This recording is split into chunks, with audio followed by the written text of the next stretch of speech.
जानतू बनोगे ना साइड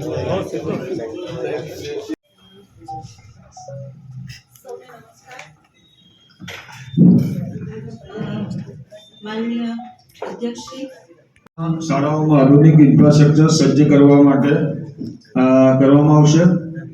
આની અંદર ઘણીવાર આપણે લોકો જોતા હોઈએ છીએ કે અમારે આ વિષયમાં ગંભીરતાથી આગળ વધતા જઈએ છીએ। બાળકોને સારું શિક્ષણ સર્વાંગી વિકાસ માટે ઇન્ફ્રાસ્ટ્રક્ચર બહુ જરૂરી છે અને એના માટે આવનારા દિવસોમાં એના પગલાં લેવા માટેનું ઘણું કામ અમારા તરફે થનાર છે।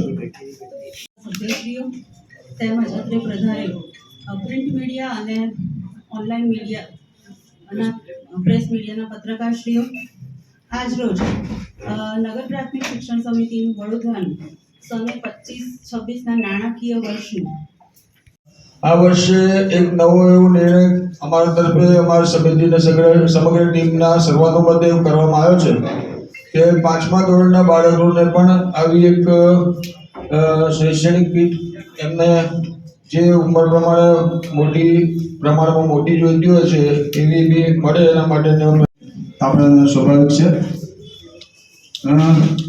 શાળાઓના શિક્ષણને અસરકારક બનાવવા માટે સ્માર્ટ ક્લાસ, સ્વચ્છ વર્ગખંડ, ફર્નિચર, ગણવેશ જેવી સુવિધાઓ આપવામાં આવી રહી છે। તેમાં ગુણાત્મક સુધારો કરવામાં આવશે।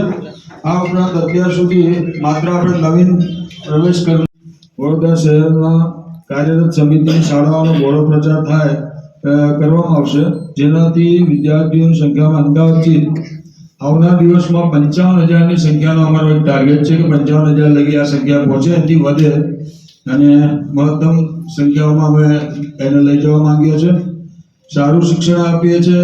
અમારી પહેલીવાર બજેટના સંદર્ભમાં અમારી સમિતિ તરફથી જે નક્કી કરેલી જોગવાઈઓ જે કોર્પોરેશનના માટે મૂકવામાં આવનાર છે એ અંદર નાના મોટા સુધારો વધારા કરી અમે એક નિર્ણય પર આવ્યા છે।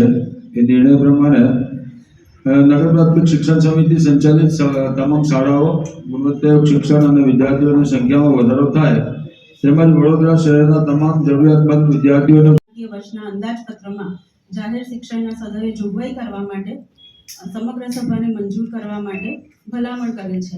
એની હવે પછીની વિગતવાર વિગતો હું માનનીય અધ્યક્ષને વિનંતી કરીશ કે તે સૌ આપની સમક્ષ રજૂ કરે। આભાર। અને વડોદરા મહાનગરપાલિકાના 20% પ્રમાણે કુલ 258 કરોડની આવક અને ખર્ચના અંદાજપત્રમાં જણાવેલ સદરોમાં ચર્ચા વિચારણા કરીને એમાં જરૂરી સુધારા વધારા કરીને અમારા સૌ સભ્યશ્રીઓએ કુલ 259